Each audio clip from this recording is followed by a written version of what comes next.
The views and opinions expressed on any program are those of the producers and/or the persons appearing on the program and do not necessarily reflect the views and opinions of FRC Media, Bristol Community College, or the City of Fall River.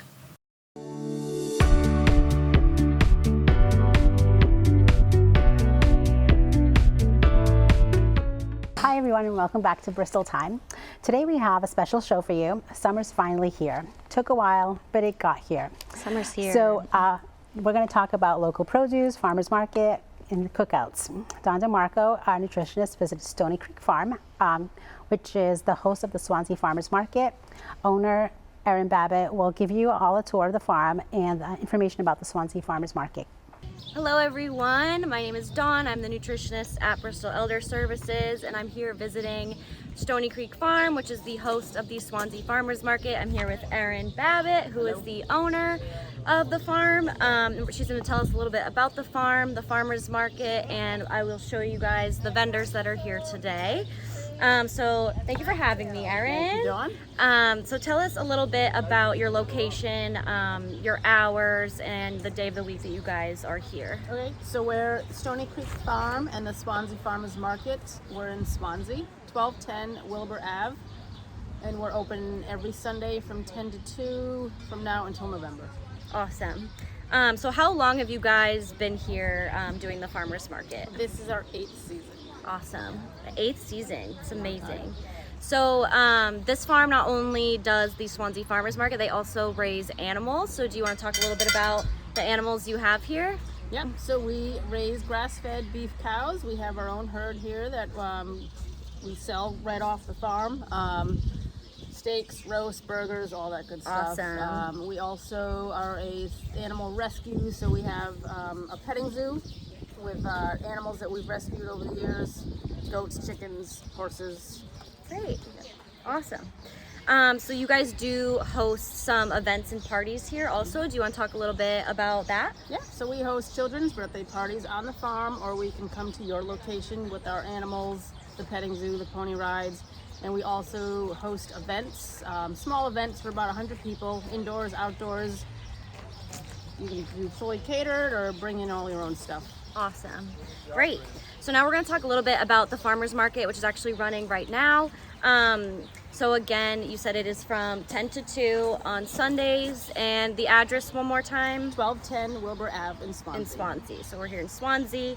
So what type of vendors do you typically have here at the market? So we're a makers only market, so if you're making it, you can set up here. We have dog treats. We have a honey lady that makes awesome soap. If you need soap, she's the lady to go to.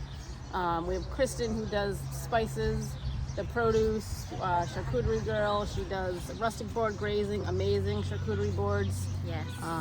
We have mocktails, Christy's craft tails. She does her own handcrafted mocktails. Awesome, really good. You gotta try one. Really good variety. Really good variety here. You can get really anything you're looking for. A lot of great local products, and you really only allow people that are from the area here, correct? Yes. Okay, great. Awesome. And you also do food trucks. You have food trucks come sometimes. Yes. You want to talk a little bit about that? So we have rotating food trucks. We have Big Daddy King's is a barbecue truck. He's right in Swansea. Everybody knows him. His barbecue is amazing. And we have Max Screaming Tacos, and she's a taco street corn. She's here quite often. So Great. yeah. Awesome. So there's always food here. Great place to come get breakfast or lunch. They're open at 10, so a good place to get a nice egg sandwich or whatever's offered that day. And you do have activities here with your animals and other things. Do you want to talk a little bit about that? So we offer pony rides for the kids. We have the free petting zoo, always free, 7 days a week, not just during the farmers market. We also have the Swansea Free Library that's set up here. She does story time for the kids, scavenger hunts, all kinds of activities. So a great place to bring the kids, your grandkids. They'll have a blast here. Do you guys accept forms of payment like SNAP, EBT, HIP, credit cards, any of those things? Yep, so our produce vendor does accept the HIP, the SNAP, the EBT. All the vendors are cash, credit, Venmo, any form of payment. And yeah, and we're working on accepting HIP and SNAP for the whole entire farm in the market. Great. So hopefully that happens in the future. Yeah, so select vendors take SNAP and HIP. Their produce vendor does take it, so if you have SNAP benefits and HIP benefits, definitely come down here and use those. Oh, and we also farmer market coupons. The WIC Yes, coupons are the coming out in coupons. July. You can use those for, I believe, the honey as well as the Yes, produce. so look out at your local senior center or WIC distributor. If you get those coupons, they can be used here on produce and honey. And then you guys have social media that people can find you at for updates, correct? Yep, so we're on Facebook as the Swansea Farmers Market and Instagram as Stony Creek Farm. Awesome, great. And then lastly, just a couple of fun questions. So what is your favorite part about running the farmer's market and having a farm? I love the people here, the kids coming down to the farm, spending the day, checking out the animals, the sense of community. You know, I love that this place is a great meeting place for families to come and hang out. Great. Yeah, it really brings people together at these markets. And then this show today is about healthy barbecue tips and cookout tips. What is your favorite cookout meal? My favorite is the grass-fed beef burger. Yes, Yes, we that's my love go-to. burgers. We're going to talk a lot about burgers today, so stay tuned for that. And thank you, Erin, for having me. Definitely come check out the farmers market on Sundays from 10 to 2. Thank you, Dawn. Thank you.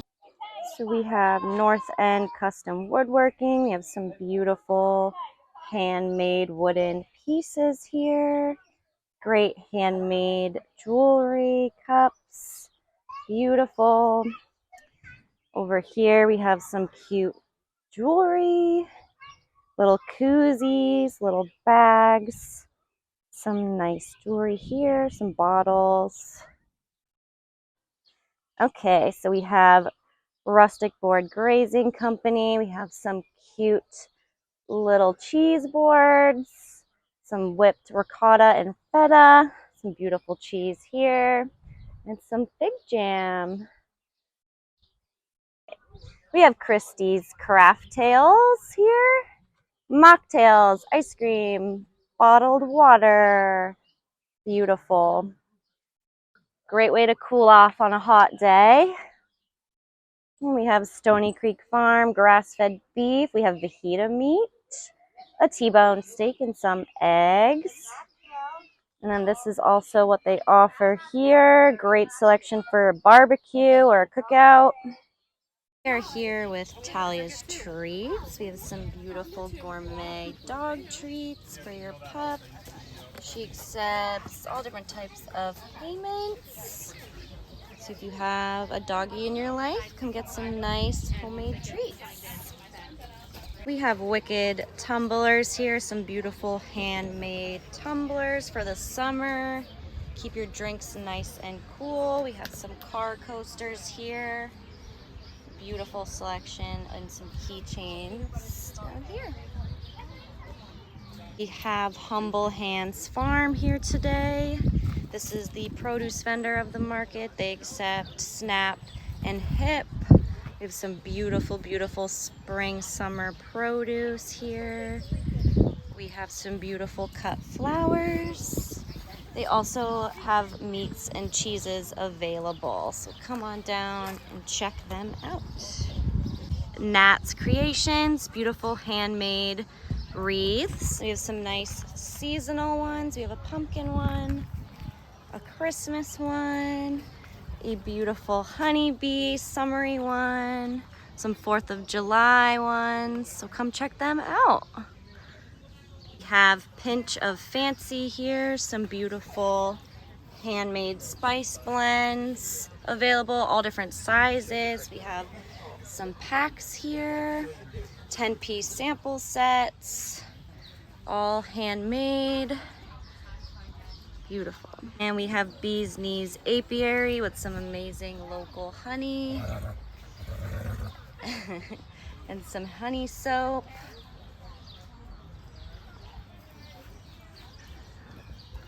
So yeah, just a reminder, the Swansea Farmers Market runs on Sundays from 10 a.m. to 2 p.m. and that's located in Swansea, Massachusetts.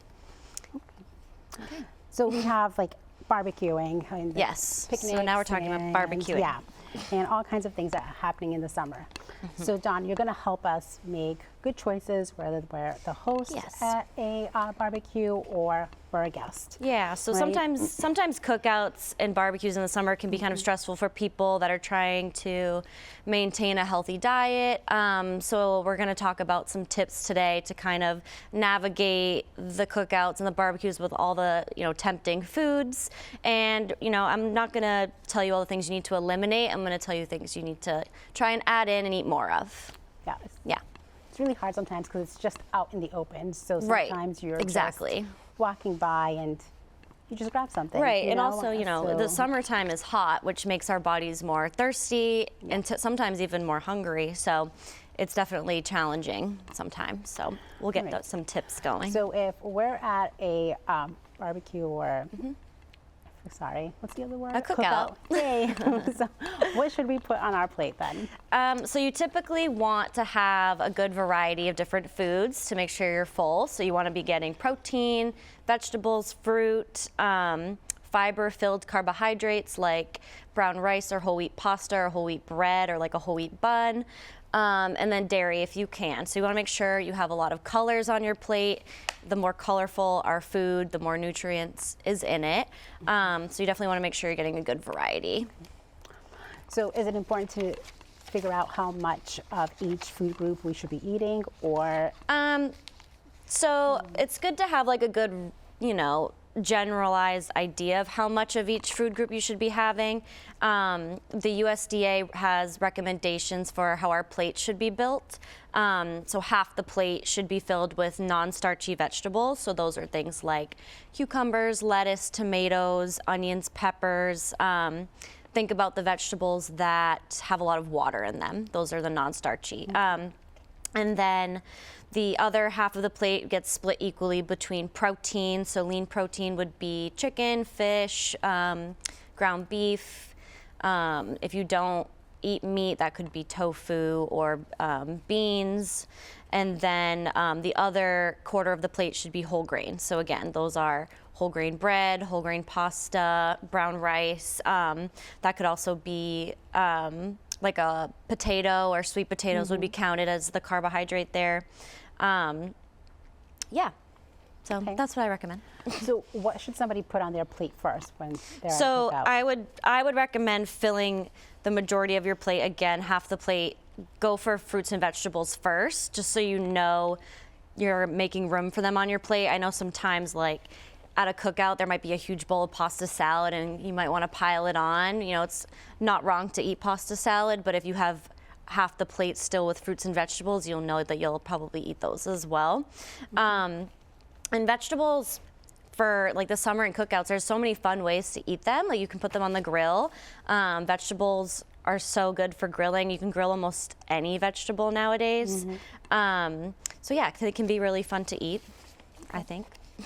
So for somebody who might find a steak or a hamburger really heavy on their stomach, what could they swap that out with for a different protein? So for burgers, I really like salmon burgers. Sometimes salmon goes on sale at the grocery store, so it's not super expensive. And they also make ground salmon, so you can form that into a burger, or they even sometimes have frozen salmon burgers. So you could have that. Also, turkey and chicken make good burgers as well. So like ground turkey, ground chicken have a lot less saturated fat than a normal hamburger would. You could also try making a veggie burger if you're vegetarian. So that could be with like beans or rice, and mix in some veggies in there and throw them on the grill. So it also online has so many great recipes for burger alternatives. So those are some good options for burgers. So I love a good cheeseburger at a cookout. Is there any way to make it this healthier than just removing the bun or just having a burger Yeah. and cheese? So yeah, when you want a burger, you don't want to remove the bun. Like that's kind of the fun of it. So with a burger, to kind of like healthify it, I would definitely add veggies to it. So lettuce, tomatoes, grilled onions, grilled peppers, grilled mushrooms are great additions to a burger, and also to make it more filling. Cheese, I wouldn't skip out on the cheese, just because typically the cheese you put in a burger is just a slice. It's not going to ruin your diet, or that's not going to ruin anything for you. So I definitely don't recommend skipping the cheese unless you have an intolerance of some kind. And then buns, I would go for a whole grain bun just because, again, it has more fiber. They typically don't taste too different than the white varieties. They're easy to find. I've seen them at pretty much every grocery store. So yeah, that's a way to make it a little bit healthier. And again, you could try swapping the proteins out as well, trying chicken or turkey or salmon. Okay, great. So what about condiments on the burger?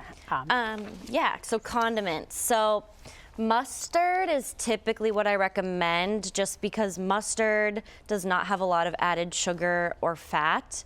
If you do really like mayo on your burger, I would go for a mayo that's made with like olive oil or avocado oil. Those are very easily found in grocery stores and they're typically the same price as mayo.